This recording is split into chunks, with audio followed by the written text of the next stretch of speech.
석양을 어떻게 한지 전체를 금지 사기하는 건데 법원이 전체예요? 미국에 7건이 다 있어요. 그죠?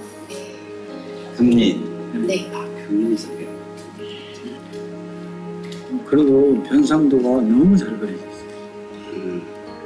너무 정교하네요. 어느 시대? 고려 시대 고려 때인데 금이기 때문에 이렇게 생생해요. 7권의 내용을 여기다 다 담아놓잖아요. 그렇죠. 그래서 이게 참 이게 대단한 것 같아요. 변상도를 그린다는 것이 예.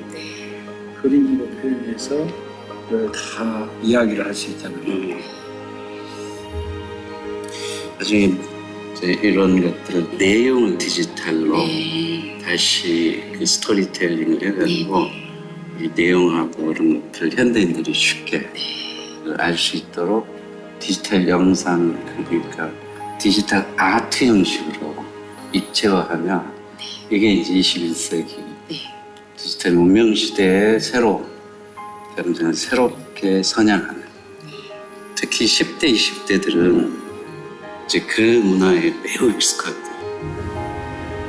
장면과 자인 수양사 서원이 있어 비공에서 시대에서 나중에 노년에 중요한 두 비구니 사찰의 시기에 의해서 조성한 묘를 있습니다.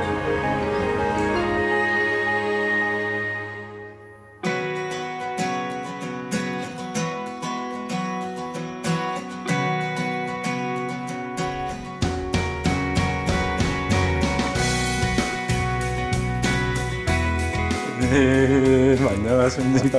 안녕하세요. 네, 스님. 반갑습니다. 네, 안녕하십니까. 예. 스님, 오늘 아침 일찍 오신 걸로 압니다. 예, 이제 뭐 여러 단체에서 화합미술관에 이제 전시 관람하기 위해서 와서 이제 제가 좀 안내 좀 하느라고. 오늘 하루 종일 안내하시느라 힘이 다 빠지셨을 것 같은데요, 스님.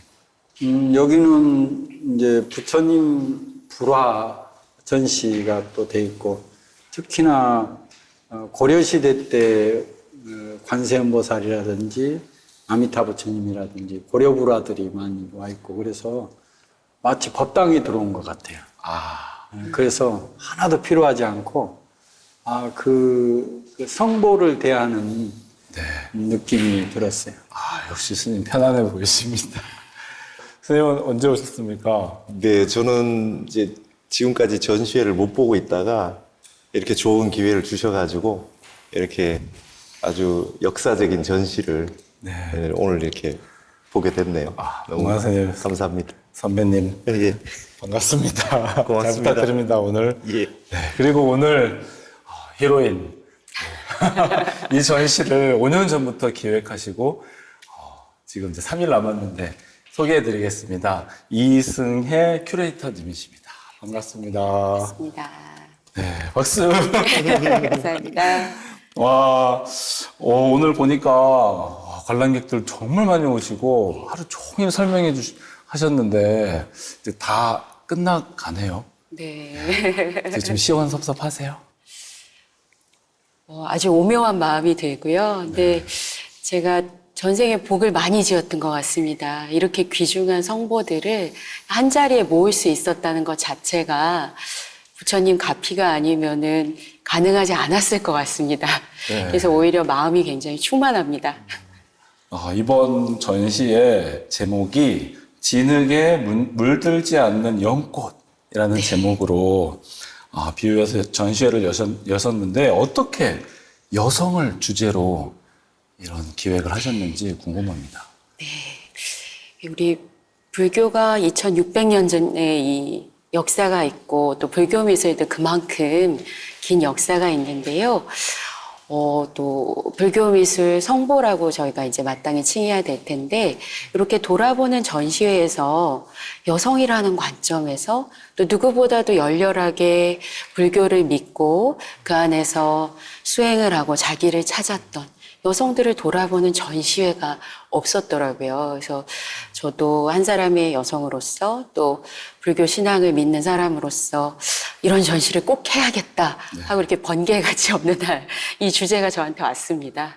정말 세계 최초로 동아시아의 불교와 여성을 조명해 주신 기획을 해주셔서 너무 감동이고 감사했습니다. 감사합니다. 네. 사실은 처음 개관할 때 제가 스님과 둘이서 영광스럽게 스님의 설명을 제가 스님 따라다니면서 이렇게 봤거든요. 그리고 나서 벌써 이제 끝날 때가 다 됐는데 그때 너무 좋았어요, 스님. 그래서 매일 오고 싶을 정도로 좋았는데 그래도 다시 한번 오게 됐습니다, 스님. 보안미술관에서 5년에 걸쳐서 또 이제 전 세계에 그런 흩어져 있는 이제 우리나라 문화, 특히나 불화에 다 수집해서 다 대여하기가 쉽지 않거든요. 한 자리에 이렇게 다시는 볼 수 없겠다 이런 생각이 들었어요. 그리고 또 국내에 이제 모셔져 있다 하더라도 또 수장고에 들어가거나 일이 되니까 굉장히 이제 그런 아쉬움이 있어서 일기일회 기회는 한 번뿐이다. 그래서 또 오고 또 오고 그리고 또 뭐 주변에 있는 스님들한테 자꾸 권하고 신도들에게도 권하고 그래서 이제 여러 번 오게 됐고 또 볼 때마다 또 새로운 게 나타나요. 그래서 전시라고 하는 게 한 번 둘러본다고 되는 게 아니구나. 여러 번 보면 또 새로운 공부가 되고 또 새로운 공부가 되고 특히나 이제 석가모니 부처님의 일생을 그림으로 그린 그 팔상성도 우리 지금 뒤에 있는 팔상성도 이제 송광사 팔상성도인데 이번에 전시 중에 곡보로 됐대요. 네. 근데 그 팔상성도를 자세히 보면 볼수록 더 공부가 됐어요. 네. 너무 좋아요. 정말 경사 아닙니까? 엄청난 경사였습니다. 처음 들어오자마자 만나게 되는 보물이 이번 기간 내에 국보로 승격했다는 소식이네요. 와. 국보로 승격이 됐고요. 네. 또 얼마 전에 문화재청이 국가유산청으로 새롭게 출범했는데요. 국가유산청이 출범하고 처음으로 국보로 지정이 된 아주 뜻깊은 유물입니다. 와, 네. 우리 박수 한번 박수! 와, 정말 큰 경사입니다. 네. 우리 큐레이터님께 물어보고 싶은 게, 여쭤보고 싶은 게 하나 있었습니다. 92점이 모셔졌습니다, 이번에. 근데 그 중에 47점이 처음 우리나라에 선보인 작품들이라고 하는데, 이 많은 작품들, 보물 성보들을 모셨는데, 그 중에 제일 어렵게 모신 성보가 있었다면? 역시 백제 금동관음 보살 입상을 얘기를 안 할 수가 없는데요. 저희 오랜 기간 동안 전시를 준비했습니다. 그래서 5년 전에 처음 아이디어를 내고 한 3년 정도 시간을 들여서 이걸 구체화 시켰는데요. 처음부터 이제 저희 마음속 희망 목록에 있었습니다. 또 이제 관음보살님을 이렇게 잘 보여드리는 게 또 전시의 중요한 부분이어서 이 또 백제의 미소를 또 이 자비의 미소를 저도 너무 보고 싶었고요. 한 번도 우리나라에서 1929년 이후에 전시된 적이 없었습니다. 그래서 사실 지금 이 시대를 같이 살아가시는 분들은 보신 적이 없었어요. 저도 마찬가지였고요. 그래서 꼭 이 보살상을 보고 싶다라는 열망이 있었는데요. 근데 사실 쉽지가 않았습니다. 그래서 거의 단념을 하고 있었는데 전시를 개막을 얼마 앞두지 않은 그런 상황에서 이게 극적으로 정말 성사가 돼서 아, 이거 정말 기적 같은 일이다라고 너무 감동을 했었고요. 또 그만큼 오셨던 모든 관람객들 굉장히 큰 감동을 받고 가셨던 것 같아요. 그래서 기획자로서 너무 기쁘고 정말 감동을 느꼈습니다. 우리 백제 미소. 네. 아까 문광 스님 우리 들어가면서 자동으로 예. 합장 판매하면서 네. 들어가게 됐는데 스님은 어떠셨어요? 진짜 좀 뭐 이렇게 말이 잘 안 나오더라고요. 이렇게 그래도 우리는 스님이니까 불상들을 좀 많이 보잖아요. 네. 참배도 많이 하고.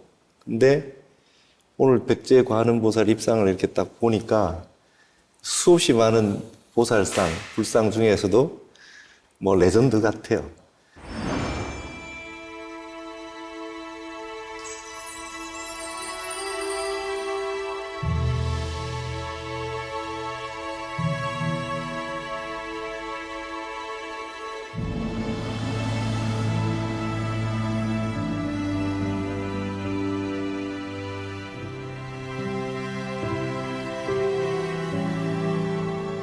이 방에 오셔서 관음보살님을 마주하시면 다들 너나 할 것 없이 이렇게 예부터 올리세요. 그래서 이제 저희는 이제 미술관의 전시이긴 하지만 아마 사찰에서 부처님의 모습을 만나고 보살님의 모습을 만날 때랑 동일한 마음으로 이렇게 보살님과 마주하시는 분들 필요하시는 것 같습니다.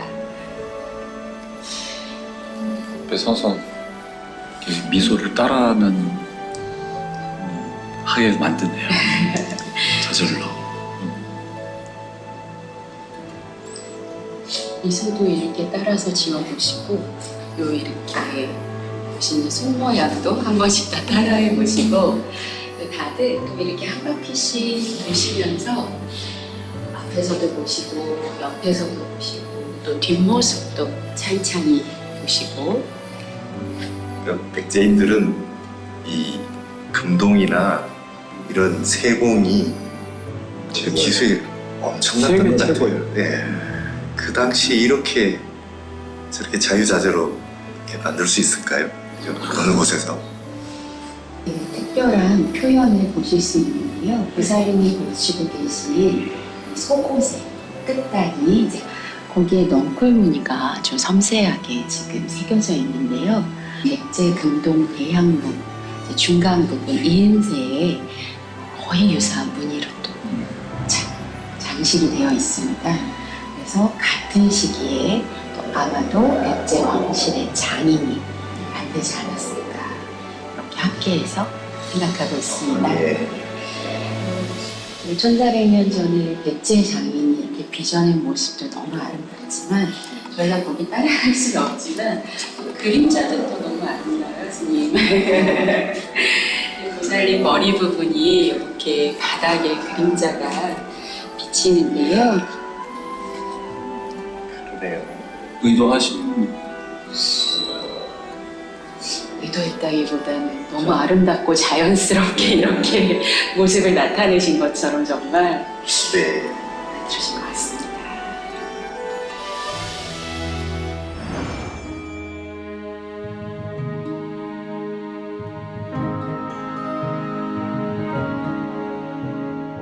이제 1층 우리 일부 전시의 주제가 다시 나타나는 여성이었습니다. 우리 큐레이터님 이 주제에 담긴 의미가 있는지. 네. 이제 미술로서 이제 어떤 인물들을 표현하거나 우리 또 불보살님들의 모습을 나타내는 것도 저희가 재현이라고 할 텐데요. 사실 요거를 단어를 풀어보면 다시 나타난다는 뜻인데 이번 전시에서는 특히 여성의 관점에서 여성을 중심에 두고 보는 전시다 보니까 이제 어떻게 보면은 자동적으로 제일 처음에 이제 여성의 모습들을 찾아봤습니다. 생각보다 많지가 않습니다. 그래서 정말 이렇게 관심을 두고 비로소 저희가 찬찬히 들여다볼 때 이 여성들의 모습이 다시 나타나고 그 의미들을 저희가 다시 찾을 수 있는 게 아닌가 하는 생각을 해서 좀 이런 두 가지 의미를 담아서 다시 나타나는 여성이라고 일부의 제목을 정했습니다. 네. 우리 처음 들어오는 입구에 딱 그 무수 나무를 잡고 우리 부처님의 어머님이신 마야 보살님, 마야 부인의 이 그림으로 딱 시작했잖아요. 굉장히 감사하게도 스님 송광사의 팔상도가 이 시작을 알려주는, 이 맞이해주는 작품이었는데, 여기에 마야 보살님, 우리 부처님의 어머님이 처음 나타나셨는데요. 입구부터, 저는 거기서부터 너무 감격이었습니다. 와, 우리 부처님의 어머니를 이렇게 조명해 주셔가지고 감사했는데, 네. 금관 스님께 여쭤보고 싶은 게 있었습니다. 부처님의 어머니 말고 또 다른 어머님이 계시잖아요, 스님. 마하바자파티. 네. 그 이모를 감사함을 표하는 그런 작품이 또 있지 않습니까, 스님? 이모 육불도. 이 작품에 대해서 설명을 좀 부탁드리고 싶습니다. 사실 이제 이 전시를 볼 때마다 그 마야 부인이 사실 그 팔상성도에서 세 군데가 나오거든요.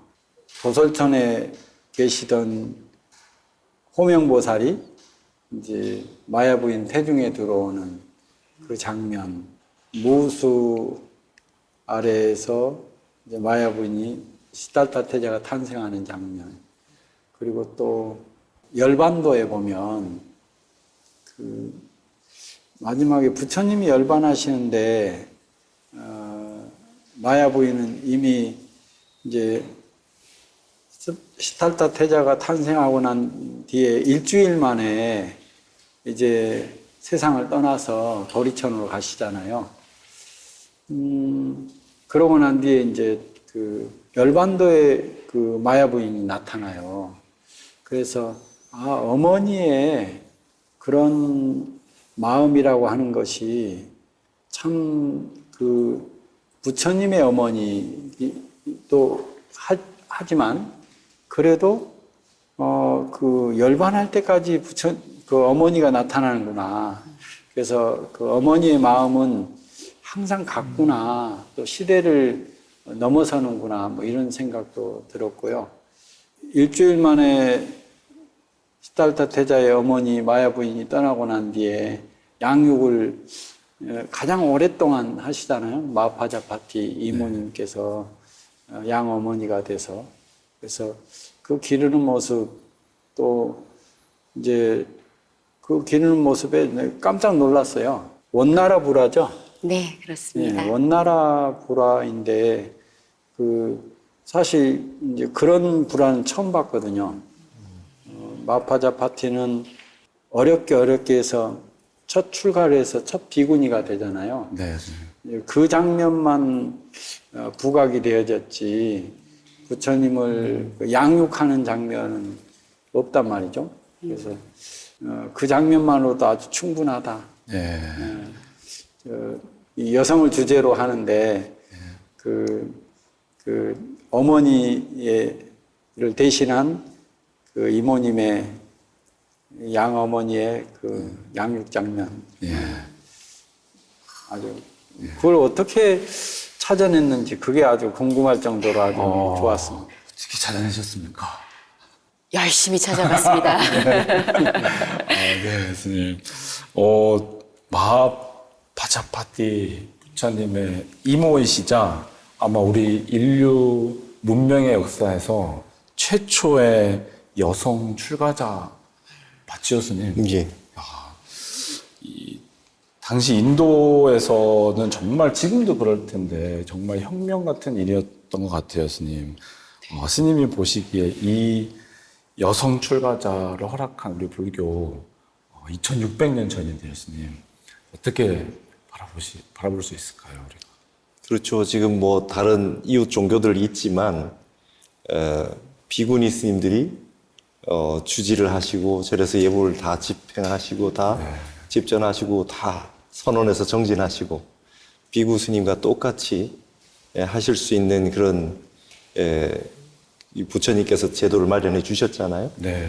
지금 현대에도 전 세계에 여성이 남성과 더불어서 선거를 같이 하게 된 게 얼마 안 됐잖아요. 아. 그거 생각만 하면 부처님이 얼마나 위대하신지, 인간의 이 본래 성불이라고 하는 걸 그대로 현실로 보여주신 모습이고, 지금 이제 우리가 부처님 그때 첫 비구니 스님을 이모를 통해서 탄생시켜준 그 모습을 이 인류의 역사가 구현해 가는 역사인 것 같아요. 예. 그런 부분에서 저는 좀 한국의 비구니 스님들이 전 세계 비구니 스님가에서 굉장히 중요한 역할을 지금도 네. 맡고 있거든요. 우리 지금 남방에 비해서도 훨씬 스님들이 활약이 많으시고, 네. 대만이나 우리 한국에서 비구니 스님들 승가가 이제 앞으로 우리 그 불교 전체에 네. 큰 역할을 할 수 있는 그런 역할을 했으면 좋겠고, 그래서 이번 전시가 네. 굉장히 중요한 이 의미가 있다고 생각하고, 이 기획이 굉장히 멋있는 기획이고 아주 중요한 기획이 된 생각이 듭니다. 정말 모멘텀이 변하는 모멘텀 체인지가 되는 전시 된 것 같습니다. 예. 제가 금강 스님께 여쭤보고 싶은 게 있습니다. 부모 은중경, 불설 대보 부모 은중경을 또 이번에 모셨잖아요. 제가 알기로는 부처님 시대 조금 지나서 생겨난 경전이라고 들었습니다, 스님. 당시에 경전이 아니고, 어떻게 동아시아에서 특히 부모 은중경이 굉장히 주목을 받고 가치가 높아졌는지 부모 은중경에 대한 말씀을 부탁드립니다. 이제 부모 은중경 이야기 하니까 생각이 나는데, 우리 행자실에서 갑자기 이제 점심 때 밥을 먹고 있잖아요. 근데 그 연불 항상 틀어주거든요. 예. 연불 배우라고 그 시간에. 근데 누가 부모 은중경을 틀어놓은 거예요, 그날은. 네. 그래서 행자들이 밥을 먹다가 막 속도가 빨라져. 그러고 다 빨리빨리 나가버려. 부모 은중경을 틀어가지고. 엄마 생각났어요. 네, 아니 그 밥을 먹고 있는데 부모 은혜 이제 쭉 이야기 나오잖아요. 연불성으로 먹고는 빨리 먹고는 싹 다 들어가. 눈물이 났어요. 모르겠어요. 이제 출가한 지 이제 몇 개월 안 된 행자님들이라서 갑자기 잊고 있다가 부모님 생각이 나잖아요. 이제 출가한 지 얼마 되지는 않았지만 그 갑자기 그 어머니에 대한 그런 감사함이나 또 생각 이런 것들이 묘하게 일어났던 것 같아요. 출가한 스님들도 그 늘 마음에 걸리는 부분이 그 부모님들이에요. 부모님을 늘 출가하면서도 걸리는 부분이 있어서 늘 한켠에는 그런 부분들이 있는데, 출가하면은 부모님들 이제 떠나잖아요. 세속에서는 떠나지만 그래도 부모에 대한 그 감사한 마음 이런 것들이 훨씬 더 깊었던 것 같아요. 그래서 고려 때에도 그렇게 부모 은중경을 따로 사경을 하거나 또 목판으로 제작하거나, 또 조선시대 때는 훨씬 더 많죠. 부모 은중경이. 그래서 부모님 은혜에 대해서 그렇게 이제 출가한 스님들이라고 해서 그것을 생각하지 않거나 이런 게 아닌 것 같아요. 더 깊어요. 네. 부모의 은혜에 대한 더 깊은 그 마음 때문에 또 수행을 더 깊이 할 수 있지 않을까 이런 생각도 들기도 하고요. 그 부모님 은혜를 그렇게 10가지로 네. 그 글과 또 그렇게 그 구체적인 그림으로 늘 새기고 늘 또 독송하고 그런 것 같아요. 그래서 우리 이제 동북아시아 불교의 특징 같아요. 이제 토픽이 조금 바뀌어서 이제 관세음 보살. 우리 아까 우리 큐레이터님께서 제일 모시기 어려웠고 제일 중요했던 분이 바로 백제 금동 관음보살 입상이었는데 바로 우리가 여기서 관세음 보살님에 대한 얘기를 안 할 수가 없습니다. 제목이 변신과 변성이었습니다. 무슨 뜻인지 설명 부탁드릴게요. 예. 이 관세음보살님께는 뭐 32가지 내지는 33가지 응신이 있어서 이 대자대비하신 마음으로 또 중생의 근기에 맞춰서 본인의 몸을 바꾸어서 놔두신다고 하는데요. 그 바꾸어서 놔두신 몸 중에는 여성형도 있습니다. 그래서 이제 바꾸어 나타난다는 게 변신이라면 또 이렇게 성별을 바꾸어서 나타나시는 거는 또 변성이기 때문에 저희가 너무나 이 많은 분들이 이제 마음으로 귀의하는 분이 관세음 보살님이실 텐데요. 요 관세음 보살님의 이 두 가지 모습을 또 잘 보여드리면 정말 좋지 않을까 하는 생각을 했습니다. 네. 특히 관세음 보살을 하면 최고의 성보 중에 성보인 고려 불화가 있지 않습니까, 스님? 네, 우리 이번에 고려 불화를 4점이나 모시게 됐습니다, 스님. 고려 불화가 왜 이렇게 각광을 받고 주목을 받고 최고의 미술이라고 알려지는지 궁금합니다, 스님. 뭐 저는 자세히 모르는데 예전에 일본에 있는 가가미 신사에 있는 그 가장 큰 고려불화가 미국에 전시가 한번 됐다고 들었습니다. 그 외국인들이 보고 서양에 모나리자가 있다면 동양에는 고려불화가 있다 이런 말을 했대요.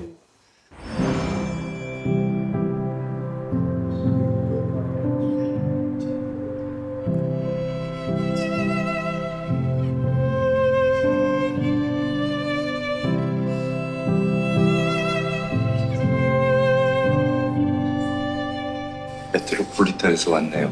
네. 이번에 멀리서들 많이 왔습니다. 대표적인 얘기. 예.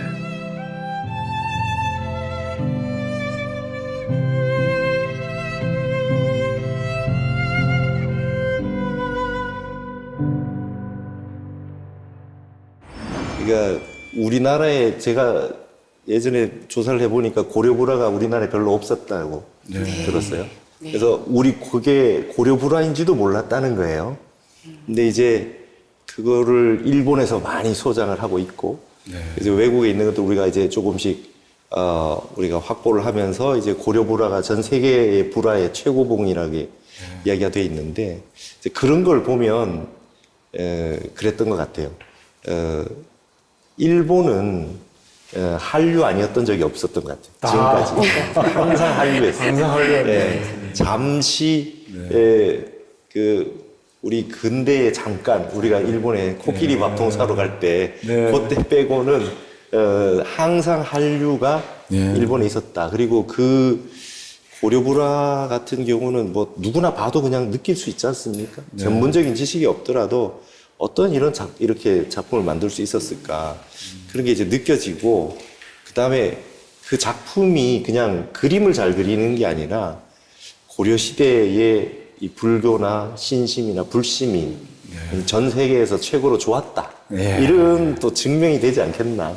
이런 생각도 들었어요. 그냥 감상이 대충 그랬는데 이번에 보니까 다시 메트로폴리탄에 작품도 오고 그렇게 이게 한 자리에서 이렇게 볼 수 있는 건 아주 우리 국력이 굉장히 커졌구나 이런 걸 많이 느낄 수 있었어요.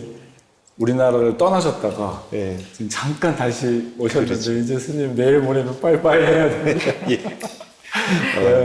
이제 우리가 그런 얘기가 있잖아요.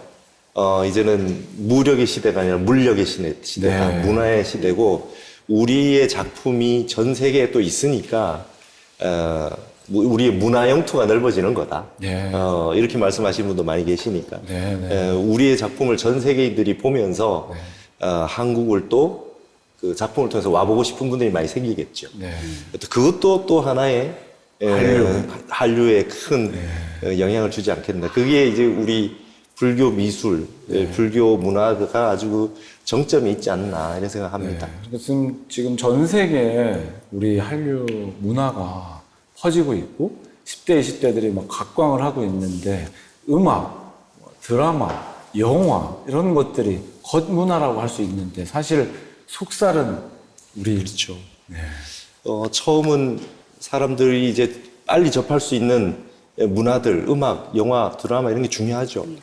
그런 것부터 하지만 그러고 나서 알게 되면 이제 그 나라에 대해서 공부를 하고 언어를 익히고 그 나라에 가보고 싶고 이렇게 쭉 오다 보면 아, 이 나라가 내가 왜 좋았는지, 왜 이 문화를 향유했는지라고 하는 거를 조금 이제 이해할 수 있는 부분이 그 문화의 정점이 되는 부분들을 발견을 할 때인데 그런 그 정점이 되는 아주 정수가 되는 그런 한국 문화의 그 핵심들이 우리 지금 전시했던 이런 한국 불교 문화, 그 다음에 뿐만 아니라 뭐, 유불선 다 그렇겠지만 한국의 이런 그 문화의 힘이 이제 그런 바탕이 돼 있었다는 걸 전 세계 사람들이 알 것 같습니다, 이제. 예, 조금만 기다려라.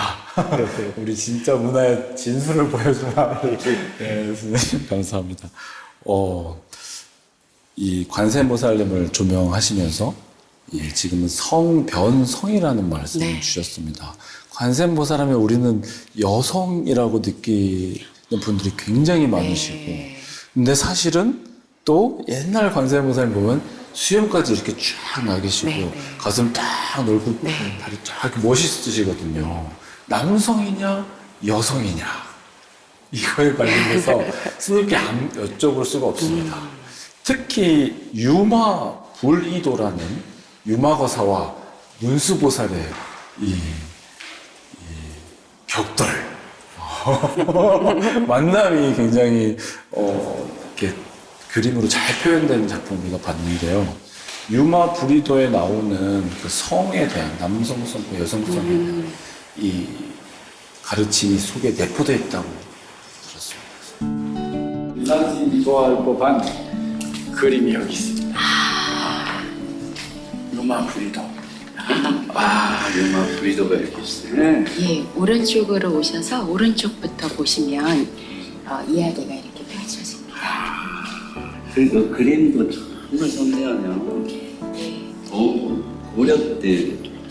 원나라 때 우리 고려랑 딱 같은 시기죠. 중국에서. 중국 고라입니다. 이게 왕진붕이라는 이름의 황실에서 활약했던 한가위 그림입니다. 이게 유마경 제3권에 나오거든요. 최종적으로 문수보살이 이제 유마 문병 오잖아요. 문병 오는데 유마거사는 이 천녀를 대동해 있고 문수보살은 이제 사리불 존자를 이제 대동해 가지고 와서 딱 대동하는데 양쪽에 군사가 있잖아요. 딱 그래가지고 이제 법거량을 시작하는 거예요. 천녀와 이 사리불하고 대결이야. 지금. 이 대결이 멋진 대결이. 꽃을 촥 뿌리니까 옷에 다 붙어. 사리불 옷에 붙어가지고 안 떨어져. 그러니까 이제 사리불이 막 꽃을 떨어뜨리려고 막 하는 거거든요. 그 이제 천녀가 뭐라고 해. 그 떨어뜨리려고 하는 그 마음 때문에 안 떨어집니다. 꽃들이. 그 멋진. 사리불 존자가 여성 비하의 말을 한다고. 그죠? 여성의 몸으로 성불할 수 없다. 그 말을 거기서요? 그 이야기가 나오니까 이 천녀가 신통력을 부려서 사리불 존자를 여성의 얼굴로 확 바꿔버려. 그게 그러니까 그러면서 본래 존재는 그런 여성 남성이 없다. 불이 거죠. 사리불을 꼭 그렇게 당하는 대목이 많이 나와 경전에. 대승경전에. 네, 대승경전. 대승경전은 그렇게 나오지만 초기경전은 사회경은 대단하죠. 대단해요. 저렇게 인역을 잘하는구나. 일반인들은요, 그 상으로 봐요. 모습, 각각의 개별의 모습으로 보지만 도의 입장에서는 깨달음의 입장에서, 부처님의 입장에서 보자면 성품을 봐요. 가령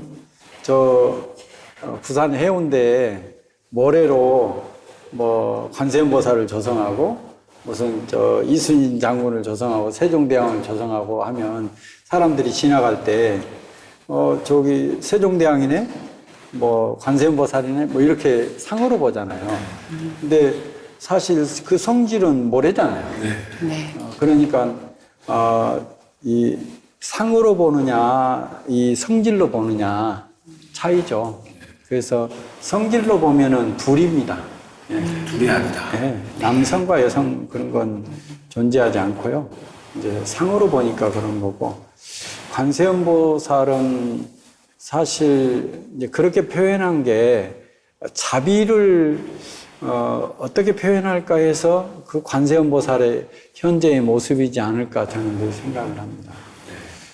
자비는 다른 사람의 고통을 해방시키고자 하는 마음이 그 자비거든요. 자기 자비는 자기 스스로 따뜻하고 밝고 부드러운 마음을 내서 자기의 고통을 해결하는 게 이제 또 자비인 거고요. 그리고 이제 부처님의 자비라고 하는 건 이제 절대 자비인 거죠. 관세음보살의 자비도 절대 자비인 거고. 그래서 관세음보살 앞에는 항상 천수천한 대자대비 관세음보살이잖아요.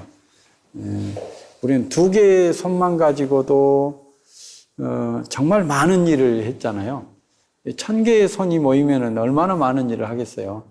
금방 뭐 누구 어려움을 다 도울 수 있는 그런 천수천한 대자대비 관세음보살, 그것을 굉장히 선적으로 표현하면 하늘에 달이 하나 뜨잖아요. 달이 하나 뜨면 1000개의 강에 똑같이 비쳐요.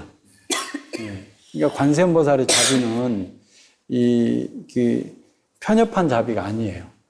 그러니까 하늘에 달이 떴는데 모든 강에 1000개의 강에 1000개의 달이 뜨듯이 수월관음도라고 하는 그런 이름을 붙인 게 굉장히 선적이다. 그걸 이제 직접적으로 표현한 게 천수천한 관음도도 있잖아요. 근데 이제 고려불화에도 있어요. 천수천한. 근데 직접적인 것과 그리고 굉장히 선적인 것, 이런 걸 고려 때 분들은 정말 대단한 것 같아요.